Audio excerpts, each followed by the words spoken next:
ಗ್ಯಾಸ್ಗಾಗಿ PG ಮಾಲೀಕರು ಪರದಾಟವನ್ನು ಅನುಭವಿಸ್ತಾ ಇದ್ದಾರೆ. ಬೆಂಗಳೂರಿನ 15,000 ಪಿಜಿ ಮಾಲೀಕರು ಸಂಕಷ್ಟಕ್ಕೆ ಒಳಗಾಗಿದ್ದಾರೆ. ನಮಗೆ ಗ್ಯಾಸ್ ಸಿಲಿಂಡರ್ ಒದಗಿಸಿ ಅಂತ ಹೇಳಿ ಪಿಜಿ ಅಸೋಸಿಯೇಷನ್ ಮನವಿಯನ್ನ ಮಾಡಿಕೊಂಡಿದೆ. ಗ್ಯಾಸ್ ಸಿಲಿಂಡರ್ನಿಂದಾಗಿ ಕೇವಲ ಹೋಟೆಲ್ ಉದ್ಯಮದ ಮೇಲೆ ಮಾತ್ರ ಪರಿಣಾಮ ಬೀರ್ತಾ ಇಲ್ಲ, ಈ ಗ್ಯಾಸ್ ಸಿಲಿಂಡರ್ನ ನಂಬಿಕೊಂಡಂತಹ ಪ್ರತಿಯೊಂದು ಉದ್ಯಮದ ಮೇಲೂ ಕೂಡ ಅದರ ನೇರ ಪರಿಣಾಮ ಈಗ ಅವರು ಎದುರಿಸ್ತಾ ಇದ್ದಾರೆ. ಅದೇ ರೀತಿಯಾಗಿ ಪಿಜಿ ಮಾಲೀಕರು ಕೂಡ ಸಂಕಷ್ಟವನ್ನ ಅನುಭವಿಸ್ತಾ ಇದ್ದಾರೆ. ನಮಗೆ ಗ್ಯಾಸ್ ಸಿಲಿಂಡರ್ ಒದಗಿಸಿ ಅನ್ನೋದನ್ನ ಪಿಜಿ ಅಸೋಸಿಯೇಷನ್ ಮನವಿ ಮಾಡ್ಕೊಳ್ತಾ ಇದೆ. ಒಂದು ಪಿಜಿಯಲ್ಲಿ 40ರಿಂದ 100 ಜನ ಇರ್ತಾರೆ, ನಮ್ಮನ್ನೂ ಪರಿಗಣಿಸಿ ಅಂತ ಹೇಳಿ ಸರ್ಕಾರಕ್ಕೆ ಪಿಜಿ ಅಸೋಸಿಯೇಷನ್ ಅವರು ಮನವಿಯನ್ನ ಮಾಡಿಕೊಂಡಿದ್ದಾರೆ. ಯಾರ್ಯಾರು ಗ್ಯಾಸ್ ಸಿಲಿಂಡರ್ ಅನ್ನ ಆಧಾರವಾಗಿ ಇಟ್ಟುಕೊಂಡು ಉದ್ಯಮಗಳನ್ನ ಮಾಡ್ತಾ ಇದ್ದಾರೋ ಅವರೆಲ್ಲರಿಗೂ ಕೂಡ ಇದೀಗ ಈ ಗ್ಯಾಸ್ ಅಭಾವ ತಟ್ಟಿರುವಂತದ್ದು ಗ್ಯಾಸ್ ಟ್ರಬಲ್ ಅನ್ನು ಕೊಡ್ತಾ ಇದೆ, ಅವರ ಜೀವನಕ್ಕೆ ಸಂಕಷ್ಟವನ್ನ ಉಂಟು ಮಾಡ್ತಾ ಇದೆ. ಇನ್ನು ಪಿಜಿ ಅಸೋಸಿಯೇಷನ್ ಅಧ್ಯಕ್ಷರಾಗಿರುವಂತಹ ಅರುಣ್ ಕುಮಾರ್ ಮಾತನಾಡಿದ್ದಾರೆ. ಅವರನ್ನ ನಮ್ಮ ರಿಪೋರ್ಟರ್ ಶರಣು ಹಂಪಿ ಮಾತನಾಡಿಸಿದ್ದಾರೆ. ಯುದ್ಧದ ಎಫೆಕ್ಟ್ ಕಳೆದ 8 ದಿನಗಳಿಂದನೂ ಕೂಡ ಕಮರ್ಷಿಯಲ್ ಗ್ಯಾಸ್ ಸಿಗ್ತಾ ಇಲ್ಲ. ಹೋಟೆಲ್ ಪಿಜಿ ಅವರ ಸಂಕಷ್ಟ ಮುಂದುವರೆದಿದೆ. ಕೇವಲ 1,000 ಸಿಲಿಂಡರ್ ನಲ್ಲಿ ಹೋಟೆಲ್ನವರು ಮತ್ತು ಪಿಜಿಯವರು ಇಬ್ರು ಕೂಡ ಅಡ್ಜಸ್ಟ್ ಮಾಡ್ಕೊಳ್ಳಿ ಅಂತ ಹೇಳ್ತಾ ಇದ್ದಾರೆ. ಹಾಗಾದ್ರೆ ಹೋಟೆಲ್ನ ಸಿಬ್ಬಂದಿಗಳಿಗೆ, ಪಿಜಿಯ ಸಿಬ್ಬಂದಿಗಳಿಗೆ ಮಾತ್ರ ಇದು ಸೀಮಿತ ಆಗ್ತಾ ಇದೆ. ಬನ್ನಿ ಈ ಬಗ್ಗೆ ಮಾತಾಡ್ಲಿಕ್ಕೆ ಪಿಜಿ ಅಸೋಸಿಯೇಷನ್ ಅಧ್ಯಕ್ಷರಾದಂತ ಅರುಣ್ ಕುಮಾರ್ ಇದ್ದಾರೆ, ಅವ್ರನ್ನೇ ಮಾತಾಡ್ತಾ ಹೋಗೋಣ. ಸರ್, ಈಗ 1,000 ಸಿಲಿಂಡರ್ ಅದು ಹೋಟೆಲ್ನವ್ರಿಗೆ ಸಾಕಾಗೋದಿಲ್ಲ, ಇನ್ನು ನಿಮ್ಗೂ ಕೂಡ ಅದರಲ್ಲಿ ಆಡ್ ಮಾಡ್ತಾ ಇದ್ದಾರೆ, ಏನ್ ಹೇಳ್ತೀರಿ ಈಗ? ಸರ್, ನಿಜವಾಗಿಯೂ ಸಹ, ಯಾಕಂದ್ರೆ ಇಂತಹ ಪರಿಸ್ಥಿತಿನಲ್ಲಿ ಎಲ್ಲರನ್ನು ಕೂಡ ಸಮವಾಗಿ ತಗೊಳ್ತಕ್ಕಂಥದ್ದು. ಈಗ ಸುಮಾರು 15,000ಕ್ಕೂ ಹೆಚ್ಚು ಪಿಜಿಗಳಿದೆ ಬೆಂಗಳೂರಲ್ಲಿ. ಕನಿಷ್ಠ ಅಂದ್ರೂ 10 ಲಕ್ಷ ಜನಕ್ಕೆ ಹೆಚ್ಚು ಜನ ಹೊರಗಡೆಯಿಂದ ಗವರ್ಮೆಂಟ್ ಡ್ಯೂಟಿ ಮಾಡೋರು ಕೂಡ ಪಿಜಿಯಲ್ಲಿದ್ದಾರೆ, ಖಾಸಗಿ ಕೆಲಸ ಮಾಡೋರು ಕೂಡ ಪಿಜಿಯಲ್ಲಿದ್ದಾರೆ. ಎಷ್ಟೋ ಜನ ದೂರದ ರಾಜ್ಯಗಳಿಂದ ಬಂದು ಪಿಜಿಯಲ್ಲಿ ವಾಸ ಮಾಡ್ತಕ್ಕಂಥವ್ರು, IAS KS ಮಾಡ್ತಕ್ಕಂಥವ್ರು ಕೂಡ ಇವತ್ತು ಪಿಜಿಯಲ್ಲಿದ್ದಾರೆ. ಆದ್ರೆ ಹೋಟೆಲ್ಗಳಲ್ಲಿ ತಿಂಡಿ ಪದಾರ್ಥಗಳಿಲ್ಲ ಅಂದ್ರೆ ಅವ್ರ ಮನೆಗಳಿಗೆ ಹೋಗಿ ತಿನ್ನೋ ವ್ಯವಸ್ಥೆ ಇರುತ್ತೆ. ಆದ್ರೆ ಪಿಜಿಗಳಲ್ಲಿ ನಾವೇನಾದ್ರೂ ಅಡಿಗೆಗಳು ಮಾಡಿಲ್ಲ ಅಂತಂದ್ರೆ ಅವರೆಲ್ಲ ಎಲ್ಲಿಗೆ ಹೋಗ್ಬೇಕು? ಈ ಪ್ರಶ್ನೆ ನಮಗೆ ನಿಜವಾಗಿಯೂ ಸಹ ನಿನ್ನೆ ಒಂದು ಮಾನ್ಯ ಸಚಿವರ ಒಂದು ಸುದ್ದಿಗೋಷ್ಠಿ ಕೇಳಿದಂತ ಸಂದರ್ಭದಲ್ಲಿ ಅಲ್ಲಿ ಪಿಜಿಗಳನ್ನ ಕನ್ಸಿಡರ್ ಮಾಡಿಲ್ವೇನೋ ಅನ್ನೋ ರೀತಿ ನಮಗೆ ನೋಡ್ಬಿಟ್ಟು ಬಹಳ ನೋವಾಗಿದೆ. ಆದ್ರೆ ಸರ್ಕಾರ ಯಾಕೆ ಈ ರೀತಿ ಭೇದ ಭಾವ ಮಾಡ್ತಾ ಇದೆ? ಅಟ್ಲೀಸ್ಟ್ ಯಾರಿಗೆ ನೆಸೆಸಿಟಿ ಇದೆ ಅನ್ನುವಂತ ಒಂದು ಸಮಿತಿ ಆದ್ರೂ ರಚನೆ ಮಾಡಿ ಅವರಿಗೆ ವಿತರಿಸತಕ್ಕಂತ ಕೆಲಸ ಮಾಡದೇ ಇರುವಂತದ್ದು ವಿಷಾದನೀಯ.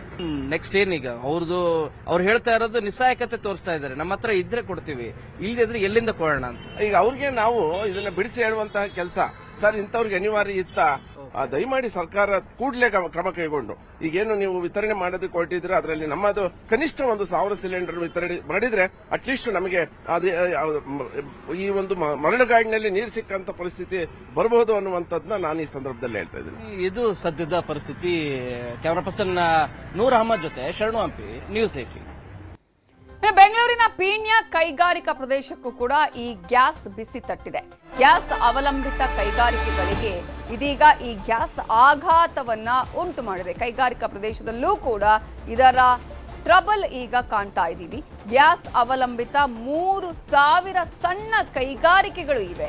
ಇವತ್ತಿನಿಂದ ಸಣ್ಣ ಕೈಗಾರಿಕೆಗಳಿಗೆ ಗ್ಯಾಸ್ ಪೂರೈಕೆ ಸ್ಥಗಿತ ಆಗತ್ತೆ.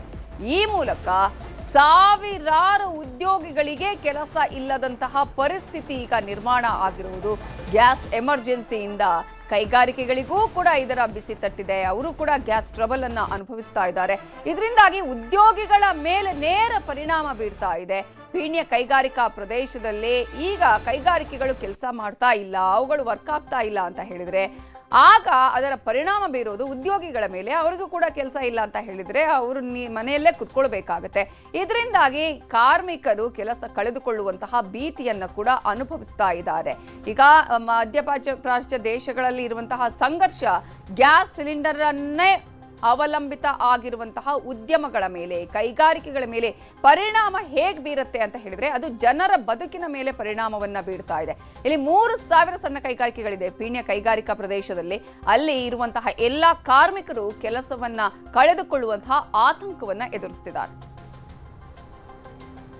ಇದೇ ವಿಚಾರಕ್ಕೆ ಸಂಬಂಧಪಟ್ಟ ಹಾಗೆ ಇನ್ನಷ್ಟು ಡೀಟೇಲ್ಸ್ ಅನ್ನ ಕೊಡೋದಕ್ಕೆ ನಮ್ಮ ರಿಪೋರ್ಟರ್ ಶರಣು ಹಂಪಿ ನೇರ ಸಂಪರ್ಕದಲ್ಲಿ ಜಾಯ್ನ್ ಆಗಿದ್ದಾರೆ. ಶರಣು ಹಂಪಿ, ಈಗಾಗಲೇ ಗ್ಯಾಸ್ ಸಿಲಿಂಡರ್ ಅನ್ನೇ ಆಧಾರವಾಗಿ ಇಟ್ಕೊಂಡು ಅವಲಂಬಿತವಾಗಿ ಇಟ್ಕೊಳ್ಳುವಂತಹ ಉದ್ಯಮಗಳ ಮೇಲೆ ನೇರ ಪರಿಣಾಮ ಬೀರುವುದು, ಆ ಉದ್ಯಮಗಳು ನೇರವಾಗಿ ಜನರ ನಿರುದ್ಯೋಗ ಸಮಸ್ಯೆಗೆ ಕಾರಣ ಆಗ್ತಾ ಇದೆ. ಈಗಾಗಲೇ ಪೀಣ್ಯ ಕೈಗಾರಿಕಾ ಪ್ರದೇಶದಲ್ಲೂ ಕೂಡ ಇದರ ಅಭಾವದಿಂದಾಗಿ ಸಾಕಷ್ಟು ಸಮಸ್ಯೆಗಳು ಉಂಟಾಗ್ತಾ ಇದೆ. ಪಿಜಿಗಳಲ್ಲೂ ಕೂಡ ಗ್ಯಾಸ್ ಸಿಲಿಂಡರ್ ಸಿಗ್ತಾ ಇಲ್ಲ. ಹೀಗೆ ಎಲ್ಲೆಲ್ಲಿ ಏನೇನು ಸಮಸ್ಯೆಗಳು ಆಗ್ತಾ ಇದೆ?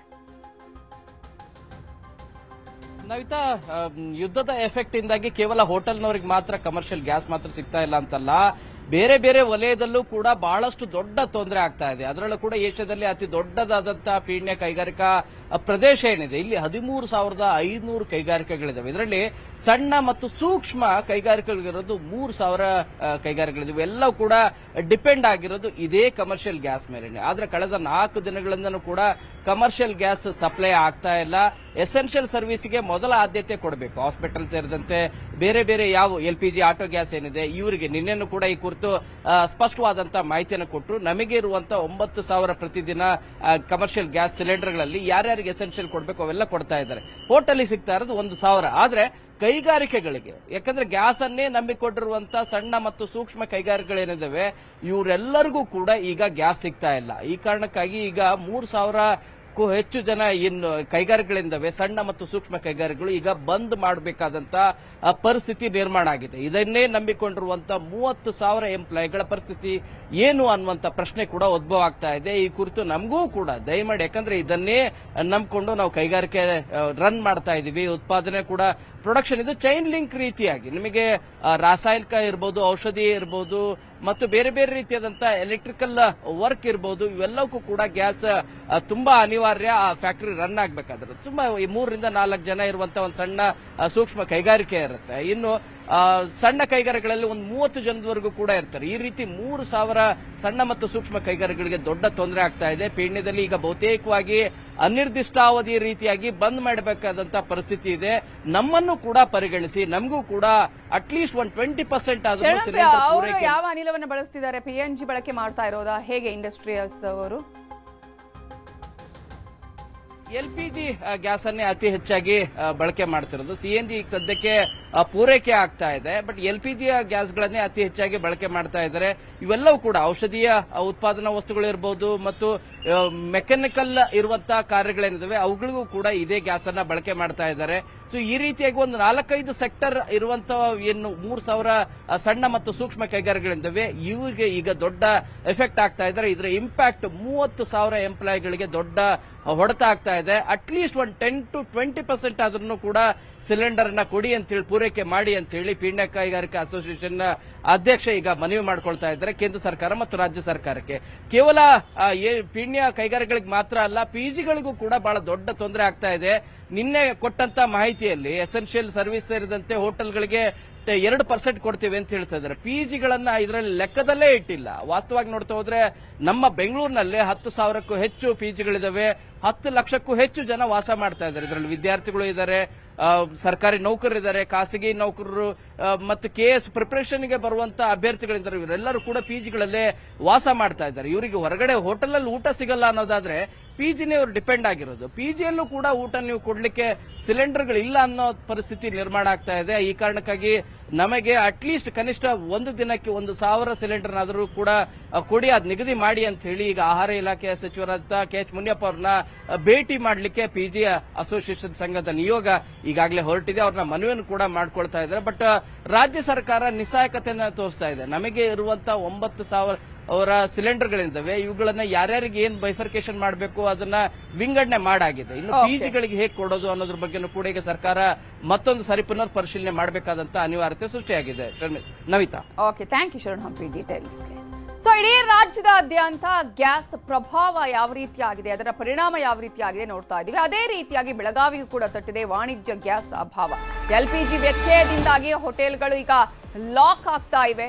ಬೆಳಗಾವಿಯ ಅಜಂತ ಹೋಟೆಲ್ಗೆ ಬೀಗ ಬಿದ್ದಿದೆ.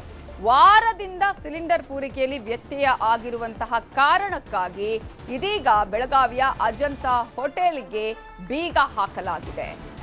ಬೋರ್ಡ್ ನೋಡಿ ವಾಪಸ್ ಹೋಗ್ತಾ ಇದ್ದಾರೆ ಗ್ರಾಹಕರು. ಕಾರಣ ಈಗಾಗಲೇ ಹೋಟೆಲ್ ಅನ್ನೇ ಕ್ಲೋಸ್ ಮಾಡಿದ್ದಾರೆ.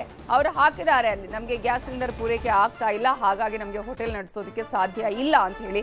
ಪ್ರತಿದಿನ ಆಲ್ಮೋಸ್ಟ್ ಕೆಲವರೆಲ್ಲ ಬರ್ತಾರೆ, ಅದೇ ಹೋಟೆಲಲ್ಲಿ ಹೋಗಿ ತಿಂಡಿ ತಿಂದು ಅಥವಾ ಊಟ ಮಾಡಿ ಅಭ್ಯಾಸ ಇರುವಂತಹವರು ಆ ಹೋಟೆಲ್ಗೆ ಬರ್ತಾರೆ. ಬಟ್ ಹೋಟೆಲ್ಗೆ ಹಾಕಿರುವಂತಹ ಬೋರ್ಡ್ ಅನ್ನ ನೋಡಿ ವಾಪಸ್ ಹೋಗ್ತಾ ಇದ್ದಾರೆ ಗ್ರಾಹಕರು. ಸೊ ಹೋಟೆಲ್ ಉದ್ಯಮದ ಮೇಲೆ ಪರಿಣಾಮ, ಕೈಗಾರಿಕೆಗಳ ಮೇಲೆ ಪರಿಣಾಮ, ಪಿಜಿಗಳ ಮೇಲೆ ಪರಿಣಾಮ, ಹೀಗೆ ಕೆಲವು ಉದ್ಯಮಗಳು ಇದನ್ನೇ ನಂಬಿಕೊಂಡಿವೆ, ಇದನ್ನೇ ಅವಲಂಬಿತ ಆಗಿದೆ.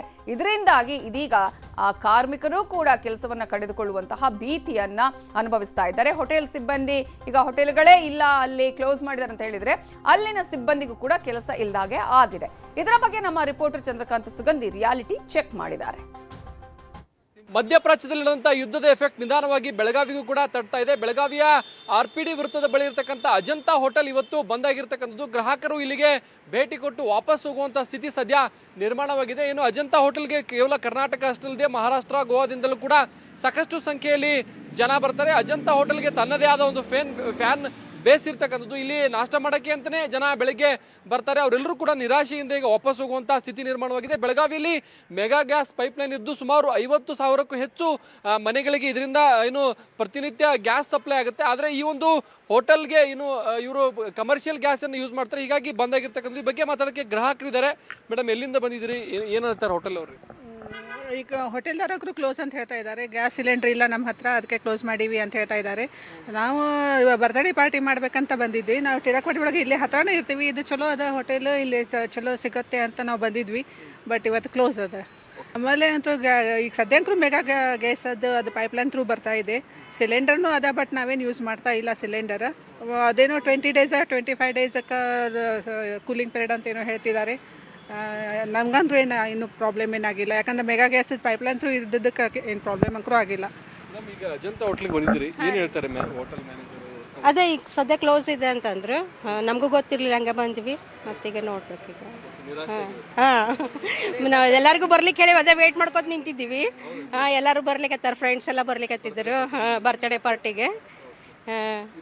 ಬೆಳಗಾವಿಯ ಅಜಂತಾ ಹೋಟೆಲ್ ಬಳಿ ಗ್ರಾಹಕರು ಹೇಳ್ತಕ್ಕಂಥ ನೋಡ್ಬೋದು. ಈ ಒಂದು ಹೋಟೆಲ್ ಅಂತಂದ್ರೆ ಕರ್ನಾಟಕ ಮತ್ತು ಗೋವಾ ಮತ್ತು ಮಹಾರಾಷ್ಟ್ರದ ಈ ಒಂದು ಭಾಗದಲ್ಲಿ ಅನೇಕರು ಪ್ರತಿನಿತ್ಯ ಈ ಒಂದು ಹೋಟೆಲ್ಗೆ ಬರ್ತಾರೆ ಮತ್ತು ಇಲ್ಲಿ ಸಿಗುವಂತಹ ತಿಂಡಿಗಳನ್ನ ಸವಿಯುವಂಥದ್ದು. ಒಟ್ಟು ಅಜಂತಾ ಬೆಳಗಾವಿಯಲ್ಲಿ 2 ಬ್ರಾಂಚ್ಗಳಲ್ಲಿ, ಪ್ರಮುಖವಾಗಿ ಬೆಳಗಾವಿ RPD, ಮತ್ತೊಂದು ಕಡೆ ಏನು ಮಾರುಕಟ್ಟೆ ಪ್ರದೇಶದಲ್ಲಿರ್ತಕ್ಕಂತಹ ಒಂದು ಕೆಫೆಯು ಕೂಡ ಅಷ್ಟೇ ಖ್ಯಾತಿಯನ್ನು ಗಳಿಸಿದೆ. ಆದರೆ ಈ ಒಂದು ಸಿಲಿಂಡರ್ ಅಭಾವದಿಂದ ಈಗ ಹೋಟೆಲನ್ನು ಬಂದ್ ಮಾಡುವಂತಹ ಸ್ಥಿತಿ ತಲುಪಿರ್ತಕ್ಕಂಥದ್ದು. ಇನ್ನಾದರೂ ಏನು ಶೀಘ್ರದಲ್ಲೇ ಈ ಒಂದು ಏನು ಸಿಲಿಂಡರ್ಗಳ ಪೂರೈಕೆಯಾಗಿ ನಮಗೆ ಆಗಿರುವಂತಹ ನಷ್ಟವನ್ನ ಏನು ದೂರ ಆಗಲಿ ಅಂತಕ್ಕಂಥದ್ದು ಗ್ರಾಹಕರು ಮತ್ತು ಇಲ್ಲಿನ ಸಿಬ್ಬಂದಿ ಹೇಳ್ತಿದ್ದಾರೆ. ಏನು ಸಿಬ್ಬಂದಿ ಒಂದು ವೇಳೆ ಹೋಟೆಲ್ ಕಂಪ್ಲೀಟ್ ಆಗಿ ಬಂದ್ ಮಾಡಿದ್ರೆ ಸಿಬ್ಬಂದಿ ಹೋದ್ರೆ ವಾಪಸ್ ಬರಲ್ಲ, ಹೀಗಾಗಿ ಮುಂದೆ ನಮಗೆ ಮತ್ತೆ ಸಮಸ್ಯೆ ಆಗುತ್ತೆ ಅಂತಕ್ಕಂಥ ಆತಂಕವನ್ನು ವ್ಯಕ್ತಪಡಿಸಿದೆ. ಎಷ್ಟು ದಿನನಿತ್ಯ ಎಷ್ಟು ಬೇಕು ನಿಮಗೆ ಸಿಲಿಂಡರ್, ಎಷ್ಟು ಪೂರೈಕೆ?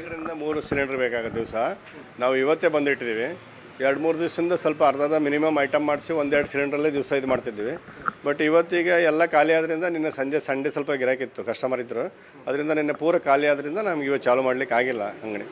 ನಿಮ್ಮಲ್ಲಿ ಫೇಮಸ್ ಏನಂತಂದ್ರೆ ಅದು ಪುರಿ ಮತ್ತೆ ದೋಸೆ, ಅದಕ್ಕಾಗಿನೇ ಜನ ಬರ್ತಾರೆ. ಹೌದು, ಹೊರಗಡೆಯಿಂದ ನಮಗೆ ನಮ್ಮ ಕಸ್ಟಮರ್ ಬೇರೆನೇ ಇರ್ತಾರೆ, ಪುರಿ ಬಾಜಿ ದೋಸೆ ಎಲ್ಲ ತಿನ್ಲಿಕ್ಕೆ. ಅದಕ್ಕಿಂತ ಬಂದವರು ಭಾಳ ಮಂದಿ ಇವತ್ತು ಕಸ್ಟಮರಿಗೂ ಬೇಜಾರಾಗಿದೆ.